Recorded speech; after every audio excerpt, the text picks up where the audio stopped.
Nkosi. Siyabonga Nkosi. Nasebusuku luvile. uNkulunkulu wethu onamandla. Sifika Nkosi kwelona thuba. We-appointment nawe. uNkulunkulu wethu onamandla. Indlebe zethu Nkosi. Silalela ukutsho kwakho. uNkulunkulu wethu onamandla. Ebusuku Nkosi siza kuwe. Sikunika inhliziyo yethu. Sikunika uqobo lwethu. uNkulunkulu wethu ongcwele. Naku Nkosi umntwana wakho semile kule ndawo. Dwala lensindiso yethu. Uzoshumayela izwi lakho eliphilileyo. Izwi lakho elinamandla. Thixo wethu onamandla sivule Nkosi indlebe zethu ukuze ukhulume nathi. uNkulunkulu wethu onamandla thatha udumo Nkosi nasebusuku. Izibongo zikufanele. Imbeko ikufanele. Ubukhosi bungobakho. uNkulunkulu wethu onamandla onke. Siyalela imimoya Thixo wethu ongcwele emelana nokushunyayelwa kwezwi lakho. uNkulunkulu wethu ongcwele siyayithulisa egameni likaJesu waseNazaretha. uNkulunkulu wethu onamandla thatha indawo. Sikunika Nkosi inkundla Thixo wethu onamandla ukuthethe nathi. Mawungcwele egameni likaJesu waseNazaretha. Udumo Nkosi lukufanele. Izibongo zingezakho. In the mighty name of Jesus, we give you glory and honor. Egameni likaJesu. Hallelujah.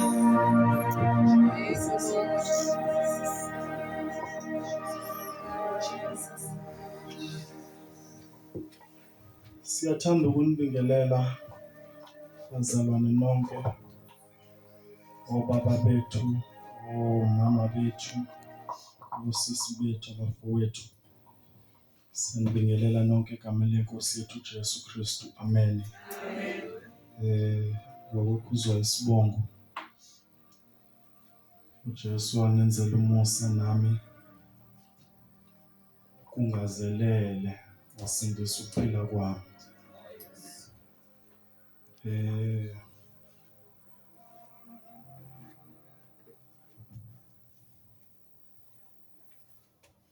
uJesu uhlangana naye, uhamba endleleni, ubheke khona, bese uhlangana noJesu. Yabo umuntu mayiphuma nje ethatha uhambo, kusuke kungekho kwiplan yakhe ukuthi mangike ngaphuma ngizohlangana nobhutunala ngaseyitolo, phinde ngiqhubeke ngihlangane noNyameni. Akekho umuntu emhlabeni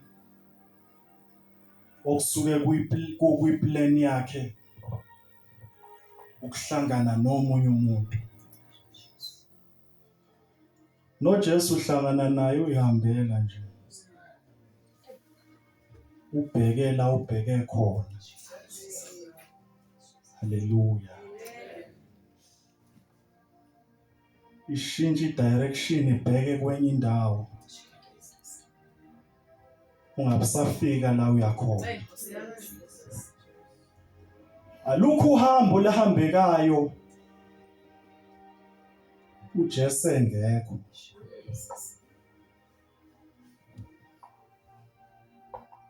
Uhambo oluhanjwa umuntu uJesu engekho, lolo hambo lunengozi.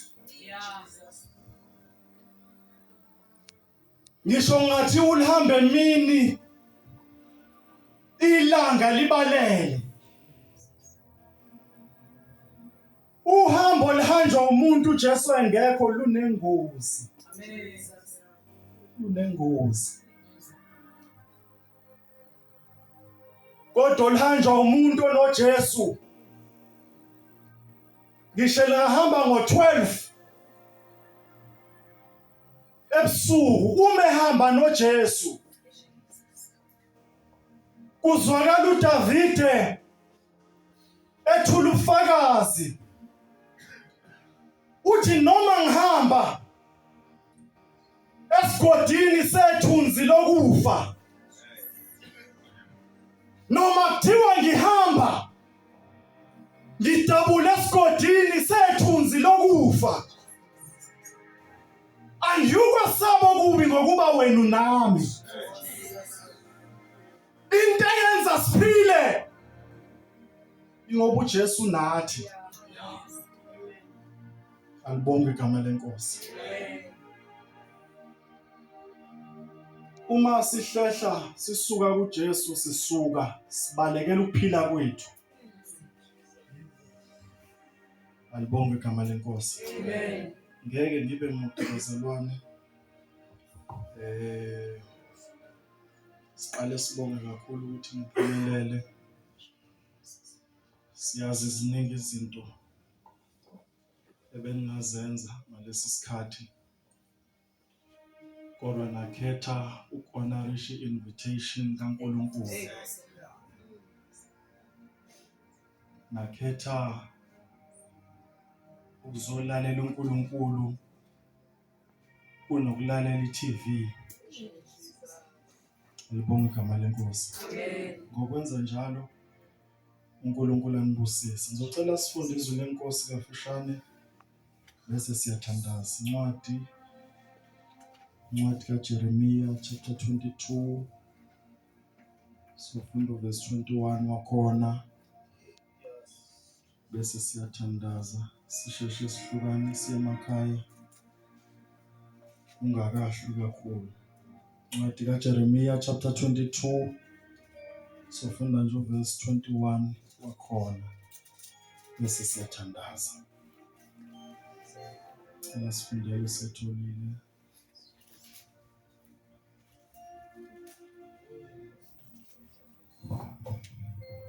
Jeremiah chapter 22 verse 21.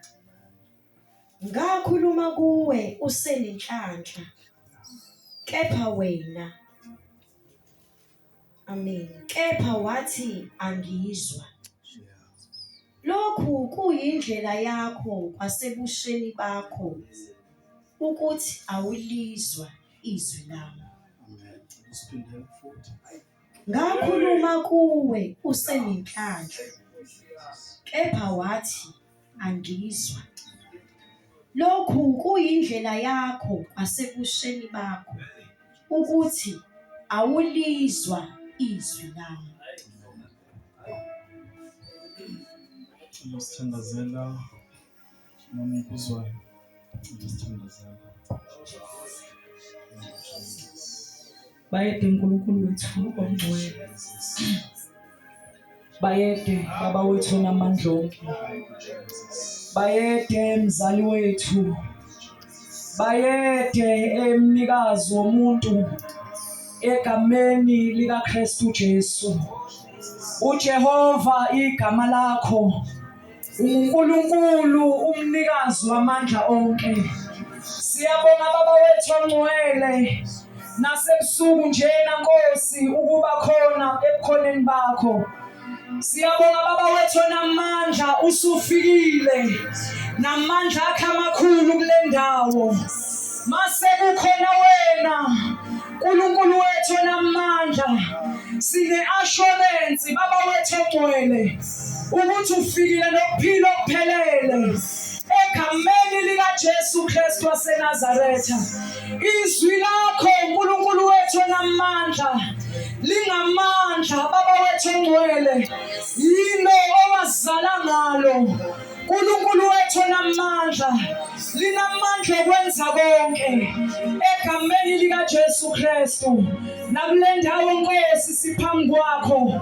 Singabantwana bakho saziwa nguwe. Siyathandaza uNkulunkulu wethu ongcwele ukuthi ukhulume ngempilo yethu yaziyo ngezwi lakho. Egameni lika Jesu Kristu Mfana wakhe sami ngaphambili. uNkulunkulu wethu namandla imanaye. Muphe ukuphimisela uNkulunkulu wethu ongcwele. Ngegama lika Kristu Jesu sithulisa bonke bomoya abangamelana nokufunda kwezwi lakho. Bonke moya abangamelana nomlalelo kwezwi lakho ngegama Jesu. Jesus, Jesus, Jesus, Jesus, Jesus, Jesus, Jesus, Jesus. Thatha udumo baba wethu ongcwele ngoKristu Jesu Nkosi yethu. Jesus.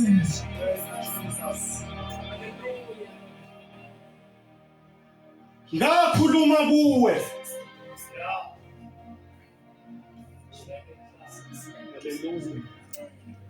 Yes, Lord. Ngakhuluma kuwe. Usenenhlanhla.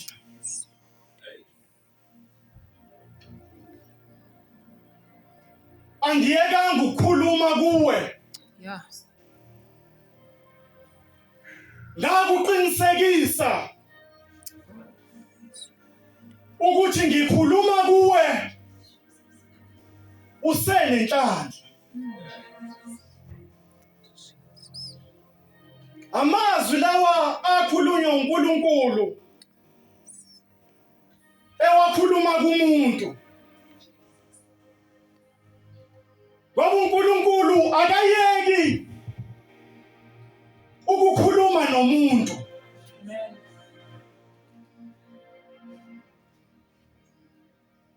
Umkhumbuza isigameko asenzayo uNkulunkulu ukuthi ngakhuluma kuwe usenenhlanhla. Ngalesikhathi ngikhuluma nawe kuwe kwakuyisizini yenhlanhla. Haleluya. Ngenza isibonelo. Uma ngithi kuwe ngakhuluma kuwe ehlobo okanye ngakhuluma kuwe ebusika, ngikukhumbuza isikhathi nesizini owawuphila kuyo ngaleso sikhathi. Lo muntu uNkulunkulu akhuluma naye wakhuluma kuye esenenhlanhla. Alibonge igama lika Jesu.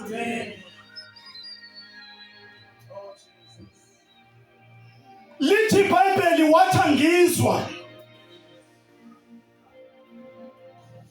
uthi lokhu kuyindlela yakho kwasebusheni bakho. Indlela nje yakho ophila ngayo ohamba ngayo ukuthi kwasebusheni bakho awulizwi izwi lami. Alibonge igama lenkosi.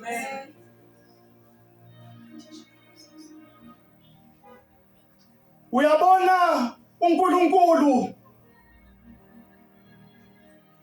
ngalesi sikhathi ekhuluma kwincwadi kaJeremiya, kwakhulunywa ngoba kwakuyisizini yenhlanhla. Njengamanje asisekho kwisizini yenhlanhla, sikwisikhathi somusa kaNkulunkulu.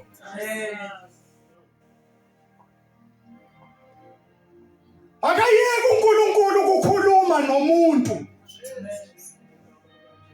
Ayikho into ebuhlungu emhlabeni njengokukhunjuzwa isikhathi esedlule ongeke usakwazi ukubuyela kuso. Akhuluma umzali athi kodwa mntanami ngangishilo. Awekho amazwi ahlungu njengalawo. Haleluya. Athi mntanami ngangikuyalile Alibonge igama lenkosi. uNkulunkulu bonke abantu abezizwi likaNkulunkulu banenhlanhla. Wonke umuntu ophilayo onendlebe ezwayo ezizwi likaNkulunkulu isikhathi sakhe senhlanhla. Amen.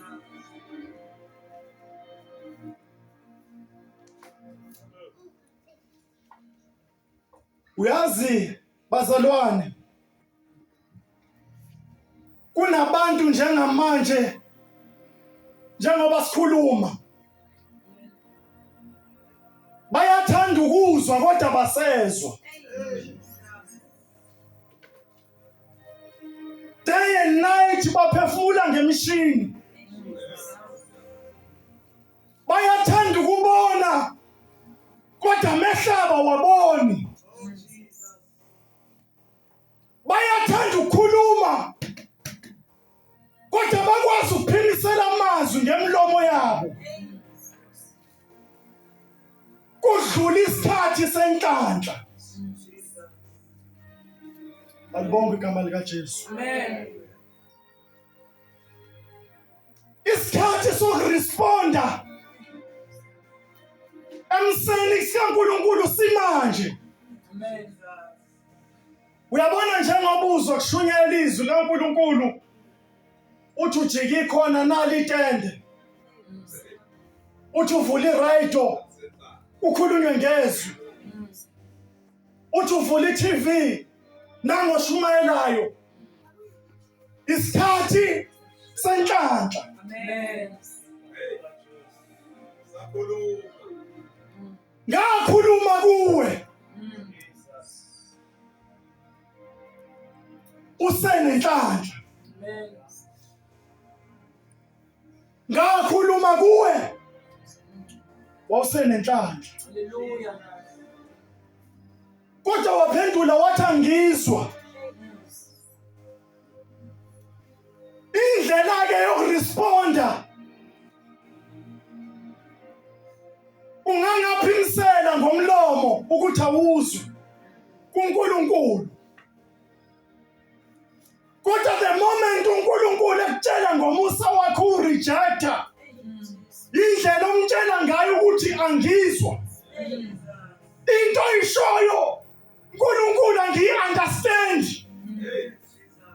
ukuthi wena unamandla okusindisa umuntu, angikholwa leyo nto. Alibonge igama likaJesu. Amen. Ukhethe ukuthi kukhuluma abantu kuwe ubezwe, kodwa uNkulunkulu okwenzile ungamuzwa. Uthi lokho kuyindlela yakho kwasebusheni bakho.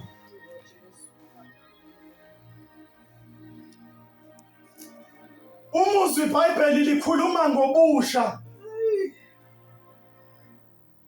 Ungaze ucabanga ukuthi likhuluma nabantu abasha baseyouth. Kanti isikhathi sobusha asikho isikhathi esifikela umuntu emhlabeni njengesikhathi sobusha.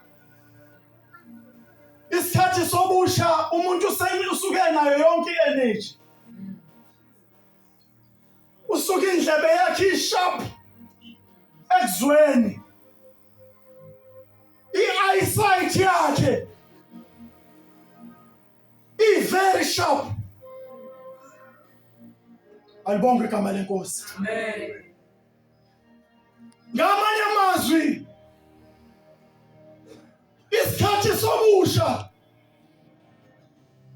ila umuntu akwazi khona ukuzwa. Amen. Noma ngabe umdala mawukazi ukuzwa. Alibonge igama lenkosi. Amen.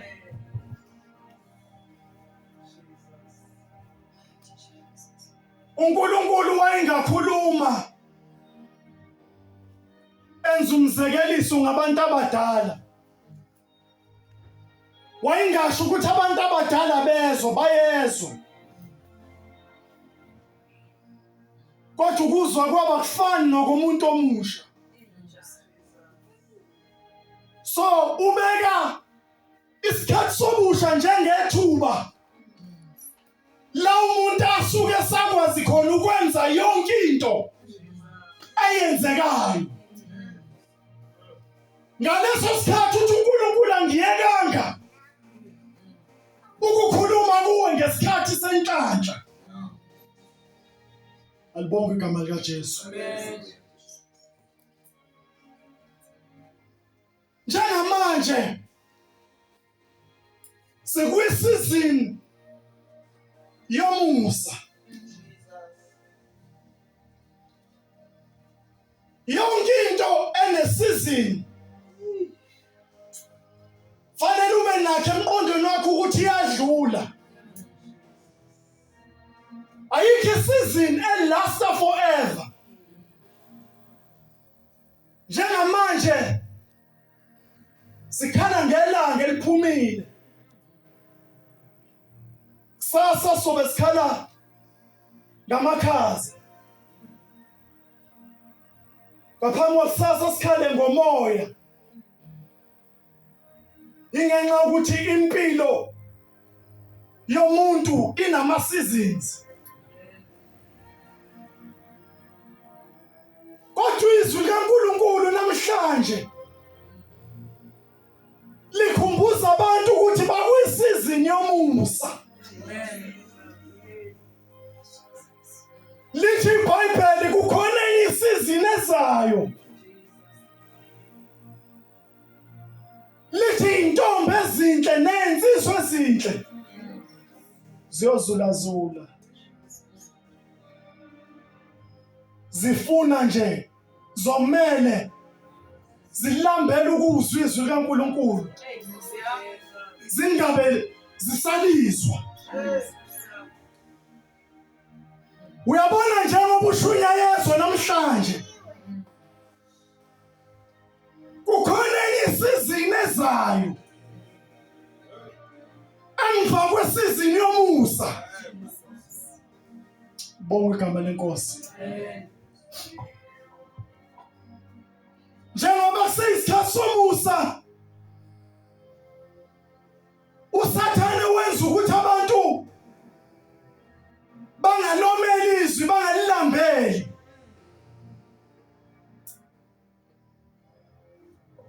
Ayigcina impilo yakho ibe busy ngezinye izinto. Kodwa khona isizini ezayo la ungayikubona khona kuxhunywe kwitende kuthiwa kuyashunyayelwa. Uthi uvula iradio ungabusalizwi izwi. Leyo nto ke ufuna uyazi ukuthi kabili ukufika kwayo. Njengoba ngenza example abanye bafikele baseyibhedlela bayathanda ukuzwa kodwa bezwe.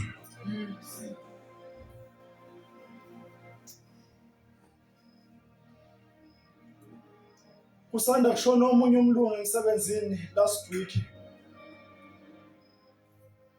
Walimala edlala ibhayisekile nendodakazi yakhe, wawa kabuhlungu washayeka ngoNovember last year. From that day akazange ekwazi ukuzwa. Amehlo akhe azange abone. Umlomo wakhe awuzange ukhuluma. Kwaze kwabuya adlula emhlabeni.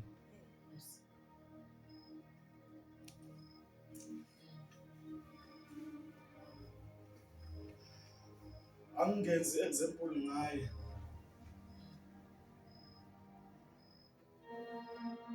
uNkulunkulu uyakunika ithuba lokuphila. Ube namandla wenze yonke into. Kodwa kube nesikhathi sokunqamuka kokuphila. Ukudlula kwesizini yomusa. uNkulunkulu ufuna ukwenza isiqiniseko sokuthi uma umuntu eyiyeka isikhathi somusa uzoficwa isikhathi sokwahlulela kaNkulunkulu. Akukhumbuze uNkulunkulu ukuthi ngakhuluma kuwe on this day, ngalesi sikhathi, kodwa wanquma ungalizwi izwi lami. Unenhlanhla wena osezwe izwi likaNkulunkulu. Unenhlanhla wena osezwe izwi likaNkulunkulu.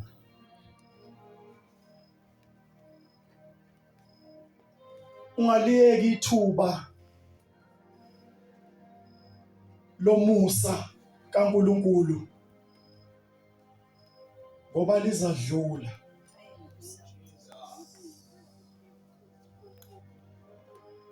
Into ebuhlungu ngesikhathi noma ngabe ungenzana ukwazi ukusireverse isikhathi. Akwenzeki iwashi lihlehle libuyele emuva. Ungalibona lime ku-6 ucabanga ukuthi u-6 selime kuwo wayizolo. Ubone ligida ndawonye kodwa kwenzeki lireverse libuyele emuva. Alibonge igama likaJesu. Amen. Isikhathi sokubuyisana noNkulunkulu ungahlehlisi simanje. Amen. Ithuba lakho lokusinda loku-escape ulaka likaNkulunkulu simanje.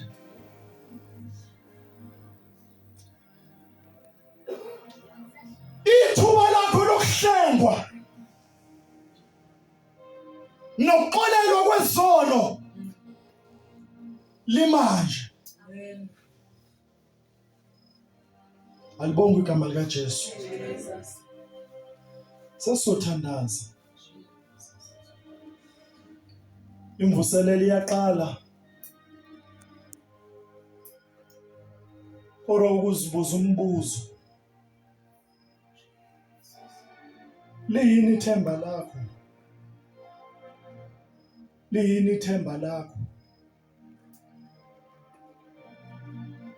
Ukuphila kwakho ukubekephi? You know uNkulunkulu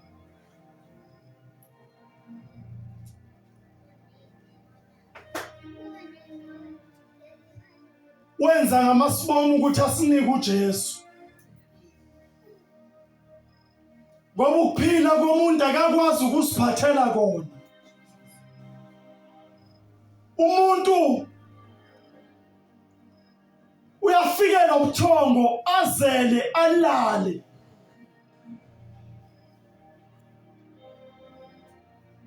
Lifikisela ngesikhathi sokulala. Kodwa umuntu ophile kuJesu ukuphila kwakhe kuyafihlwa. Kufihlwe kuNkulunkulu noKristu. Amen. Ukuphila esikuphilayo asiziphathele khona. Ungasibona khona siphathele khona Amen. igama lakhe uJesu. Uhamba uhambo linengozi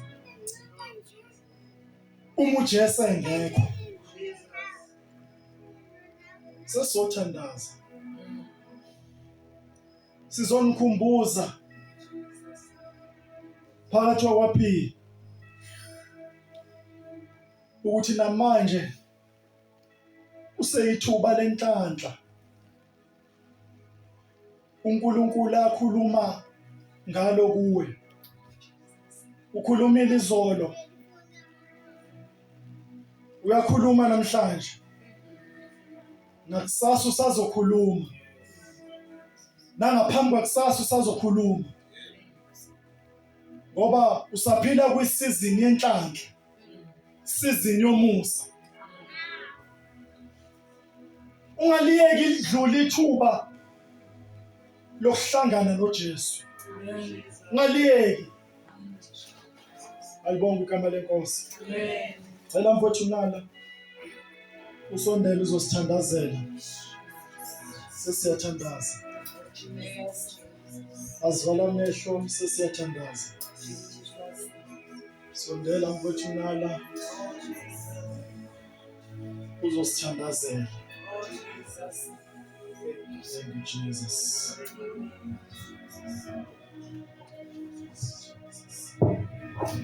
Ngegama likaJesu.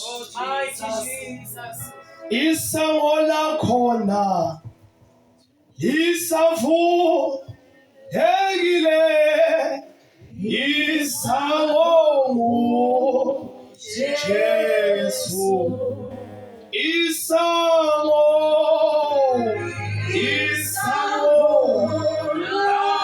lakhona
kusenesikhathi isango lisavulekile.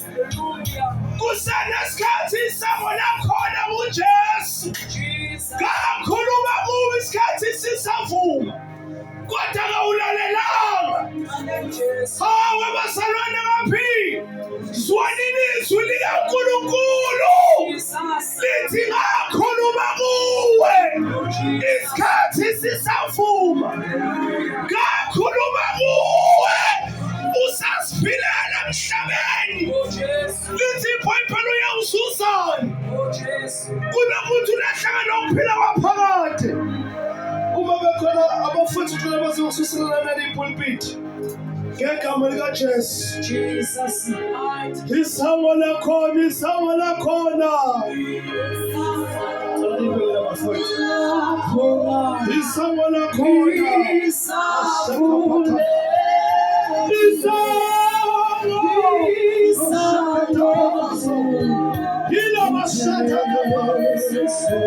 Wakhuluma kuwe kusenesikhathi. Lalelani bazalwane.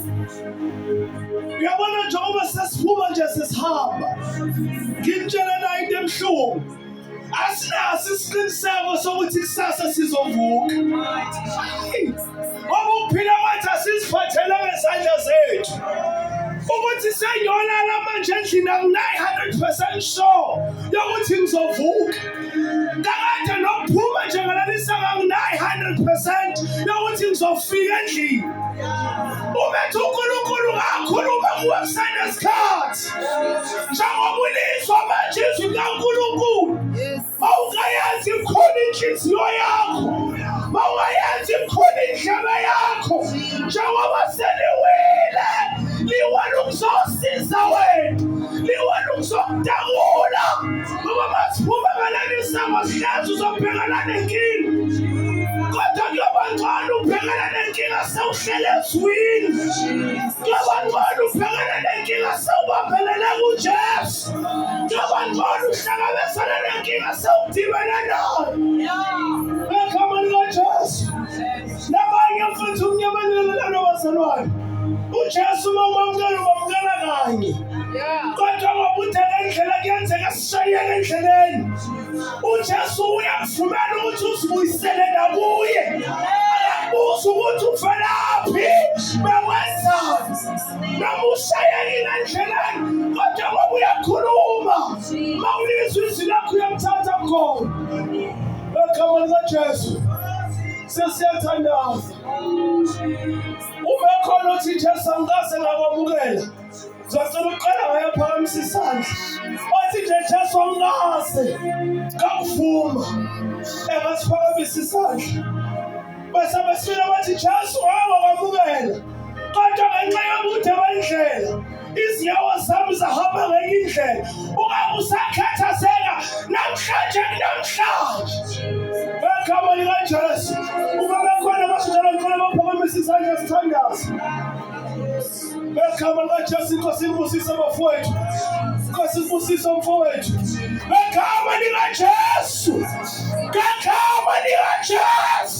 namhlanje kunamhlanje Jesus ngiyacela baphakamisa isandla basondela ngaphambili ngiyacela ubudlabule liphuthuma bafowethu ngaphambili nofuthi ngameni ngiyacela nisubuye ngiphinde nibuye ekhaya nizothandaza ngegama likaJesu labalana abazalwane uJesu akamdala umuntu uJesu akamdala umuntu as long usaphila uJesu akamdala umuntu lithi iBhayibheli liyakulandela kuze kufike ethuneni as long usaphila uJesu akamdala umuntu as long usaphila akamdala ngegama likaJesu ngegama likaJesu ngegama likaJesu uJesu akadelane ngicela ukuthi uzothandazela abafowethu kodwa ngakhuluma kuwe kusenesikhathi ngakhuluma kuwe kusenesikhathi ngakhuluma kuwe kusenesikhathi sesiyathandaza angazobibona bobathathu kuphela indaba yazi khona osalayo ngapha ngemuva othi uJesu kuyena kwamukela kodwa uhamba ngasala endleleni ngifuna ukuthandazana lalaba abantu woza sothandaza unye nawe ngifuna sikuthandazele nawe ungasali ngegama likaJesu I can feel khona osalayo come to the front. Come. Ungamsesaba lutho. Satan namadimoni abesabi. This is not time of wesabi. Sesiyathandaza umasanga phansi. Ngegama likaJesu. Oh yes. Asisho lokuthandaza sizothandaza. Sibalekelele. Sisho unye nabo lomthandazo ake sithi bafowethu Nkosi uJesu siyabonga ukuthi namhlanje uphinde wakhuluma kithi sisekhona emhlabeni siselenhlanhla yobuso okhuluma kwakho siyazinikela kuwe siyaphindela kuwe siyazinikela ngokusha sithwale Nkosi siyavuma izono zethu athi hambanga kahle phambi kwakho, kodwa namhlanje ebusuku siyeza kuwe, siyazibuyisela kuwe ngeqiniso lonke. Sikusho lokhu ngeqiniso lonke, ngegama likaJesu, ngegama likaJesu. Amen. Baba wethu ongcwele, laba abaphambi kwethu, ungathi baphambi kwethu kanti baphambi kwakho uqobo, babona amahla, siyathatha segameni likaJesu.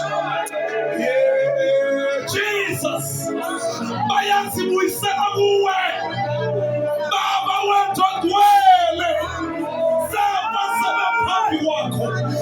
Izulu lonke liphakeme, izulu lonke libike inyawo. Uyacelebrate-wa, uyacelebrate-wa, uyacelebrate-wa. Izulu lonke lithi bayede, lithi bayede, lithi bayede. Jesus. Siyabonga Nkosi, babuyisela kuwe, siyaba-escorta. Njengoba beshile phambi kwakho, we come with them, siba-escorta to the presence of the Father, to the presence of the mighty God. Oh, hallelujah. Magenile, sebegenile.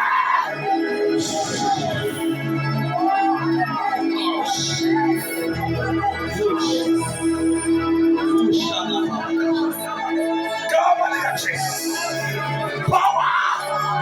No more turning back in the mighty name of Jesus.